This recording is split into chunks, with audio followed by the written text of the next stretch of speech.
To misquote Charles Dickens, it was the best of times, it was the worst of times. It was the best of times in Jesus' ministry. People were responding.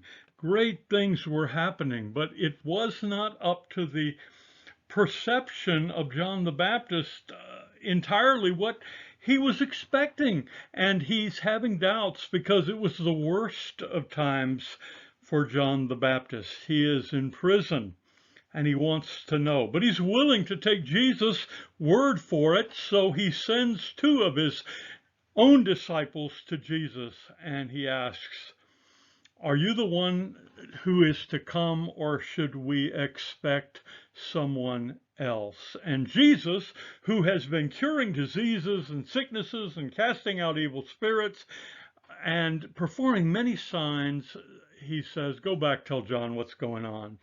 The blind receive their sight, the lame walk, those who have leprosy are cleansed, the deaf hear, the dead are raised. The good news is proclaimed to the poor. Blessed is anyone who does not stumble on account of me."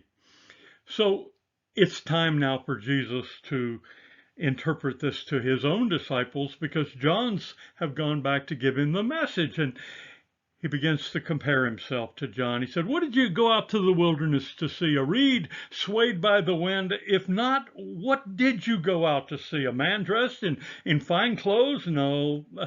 Those who wear expensive clothes and live in luxury, they live in palaces. What did you go out to see with John the Baptist? It was a prophet. And Jesus says he was a prophet, but he was more than a prophet. He was the one that the scriptures told about. "I will send my messenger ahead of you who will prepare your way before me." And then he says, of those who were born of women, there's never been a person greater than John the Baptist. But I want you to know that we're living in a new era where in the kingdom of God, everyone is greater than any human being that is even a prophet of God, even of John the Baptist. To be in the kingdom of God is to be in a new order where everything is different. Jesus had come to announce in the midst of the best of times, in the midst of the worst of times, a new era, a new day, the day of the kingdom. Now, among the people who were listening to Jesus at the time, there were tax collectors, and they heard the words, and they acknowledged that God's way was right because they also had been prepared by John. They'd been baptized by John, but the religious people, the experts in the law, the Pharisees, they had rejected God's purpose for themselves. They had not responded to the message of God's prophet, John the Baptist. And Jesus has some harsh criticism at this point, and it occasions the word for the day. He said, "To what can I compare this people of this generation? What are they like? They're like children sitting in the marketplace, calling out to each other, 'We played the pipe for you and you didn't dance. We sang a dirge and you did not cry.'" Now, I don't know where Jesus got that verse, that song, but it was something that children would sing in the marketplace, and it was familiar to the people of the time. And it means, why don't you dance to our tune? Why don't you dance to our tune? And how often has it been cried out to the prophets of God and beneath the surface to God himself? Isn't this the essence of idolatry?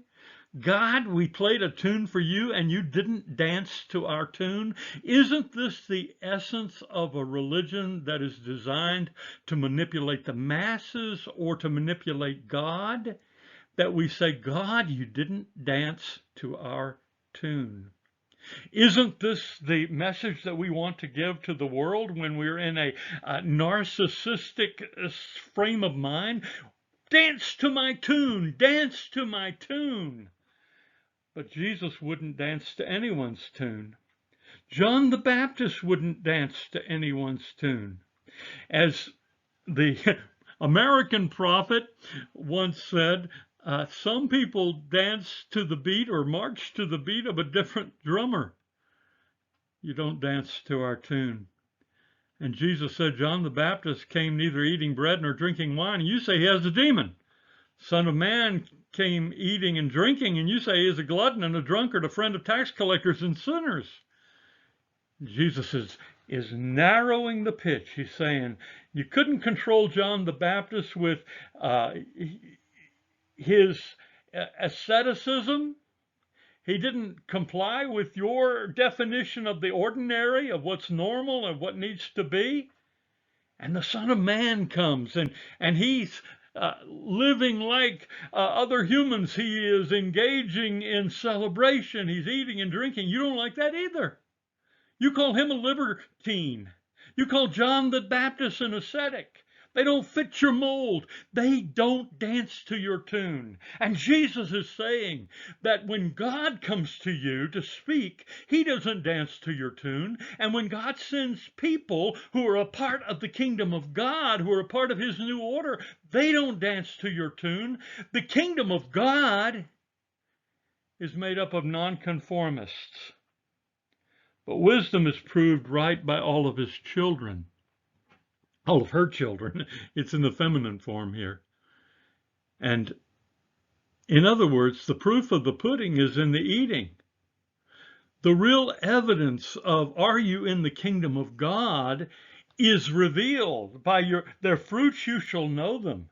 If you're a part of the kingdom, there is evidence in life, and when you judge what really counts, wisdom is proved right by all her children.